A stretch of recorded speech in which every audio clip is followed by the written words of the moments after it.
జగన్మోహన్ రెడ్డి యొక్క అభిమానుల్లో గానీ, వైసీపీ యొక్క మీడియాలో గానీ ఒక టాక్ చాలా సీరియస్‌గా నడుస్తోంది. ఎందుకంటే రాజకీయాల్లో గమనిస్తే ఒకరోజు ఒకలా ఉంటారు. ఇంకో రోజు ఇంకోలా ఉంటూ ఉంటారు జనాలు. దాని గురించి వైసీపీ అభిమానులు, జగన్ అభిమానులు చాలా ఫీల్ అవుతున్నారు. వీళ్ళ ప్రవర్తన చూసి మేము షాక్ అవుతున్నాం అంటున్నారు వాళ్ళు. రాజకీయాలతో ఎలాంటి సంబంధం లేని సాధారణ మనుషులు కూడా ఇతరులతో సంబంధాలు పెట్టుకోవడానికి భయపడేటువంటి పరిస్థితి వచ్చేసింది ఈరోజు సమాజంలో అంటుంది వైసీపీ. అధికారం కోసం, రాజకీయ ప్రయోజనాల కోసం కొందరింత దారుణంగా విశ్వాసఘాతకానికి దిగుతారా అని ఓ పక్క వైఎస్ సునీత మీద, ఇంకో పక్క సాయిరెడ్డి మీద మండిపడుతోంది వైసీపీ యొక్క ఇది. జగన్ ఎవరితో స్నేహంగా ఉండలేక మీదట అని వాళ్ళే అడుగుతున్నారు. అంటే మానవ సంబంధాలు ప్రమాదంలో పడిపోయాయి అనే విధంగా వీళ్ళ ప్రవర్తన మారిపోయింది అంటూ వైసీపీ ఫ్యాన్స్ మండిపడుతున్నారు. రాజకీయం కోసం ఎంతకైనా మీరు దిగజారిపోతారా అని సాయిరెడ్డి నేరుగా ప్రశ్నిస్తున్నారు వైసీపీ అభిమానులు. ఆంధ్రప్రదేశ్ రాజకీయాల్లో వైఎస్ జగన్మోహన్ రెడ్డికి వ్యతిరేకంగా కొందరు వ్యక్తులు వ్యవహరిస్తున్నటువంటి తీరుని పరిశీలిస్తే ఈ విషయం స్పష్టమవుతోంది కదా అనేది వైసీపీ అభిమానుల వాదన. ఇద్దరు వ్యక్తుల గురించి, వారి వ్యవహార శైలి గురించి గమనించండి అంటున్నారు వాళ్ళు. ఒకరు సొంత కుటుంబం నుంచే వచ్చి జగన్మోహన్ రెడ్డిని లక్ష్యంగా చేసుకుని విమర్శలు గుప్పించగా, మరొకరు పూర్తిగా వైఎస్ కుటుంబం అండతోనే పైకి వచ్చినటువంటి వ్యక్తి. ఇంకెవరు? సాయిరెడ్డి అండ్ సునీత. ఫస్ట్ చెప్పిన సునీత, తర్వాత సాయిరెడ్డి.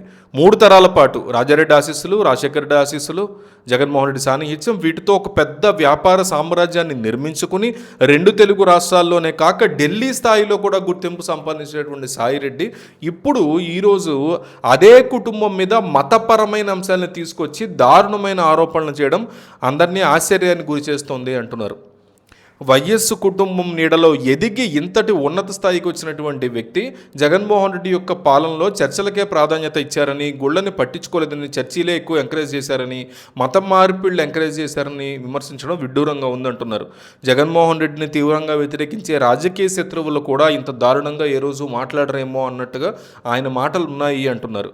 అసలు ఇన్నేళ్లుగా ఆ కుటుంబం యొక్క ప్రాపకంతో పదవులు, వ్యాపారాలు ఇవన్నీ సంపాదించుకున్న సమయంలో ఎప్పుడైనా మతం మారమని ఎవరైనా అడిగారా అని ఎవరైనా ఆలోచించాల్సినటువంటి విషయం అంటున్నారు. సో మతం మార్పిడి వ్యవహారానికి సంబంధించి మతం మారితేనే అది ఏదైనా ఇస్తాం మీకు అని కానీ, ఇంకోటి కానీ చేస్తాము అని, మతం మారితేనే రాజ్యసభకు పంపిస్తామని ఇదే విజయసాయిరెడ్డిని ఎవరైనా ఎప్పుడైనా ఆంక్షలు పెట్టారా అని అడుగుతున్నారు రివర్స్లో జగన్ అభిమానులు సాయిరెడ్డిని. దశాబ్దాల పాటు ఆయన కుటుంబం పంచిన చేరి ఎదగడం అనేది, దాని తర్వాత ఇట్లా మాట్లాడడం అనేది నయవంచన అంటున్నారు వాళ్ళు. ఆ ప్రాంతానికి చెందినటువంటి రాజకీయ నాయకులు కూడా వైఎస్ కుటుంబం గురించి, వాళ్ళ వ్యక్తిత్వము, వాళ్ళ నాయకత్వం గురించి బాగా తెలుసు కాబట్టి ఇలాంటి చౌకబారు ఆరోపణలు చేయడానికి ఎవరు సాహసించరు అంటున్నారు వైఎస్ అభిమానులు. కానీ అన్నీ అనుభవించి చివరికి రాజకీయ స్వార్థం కోసం ఇలాంటి అసత్యాలు ప్రచారం చేయడం వెనక ఉన్నది కేవలం స్వార్థం తప్ప ఇంకేమీ కాదు అంటున్నారు.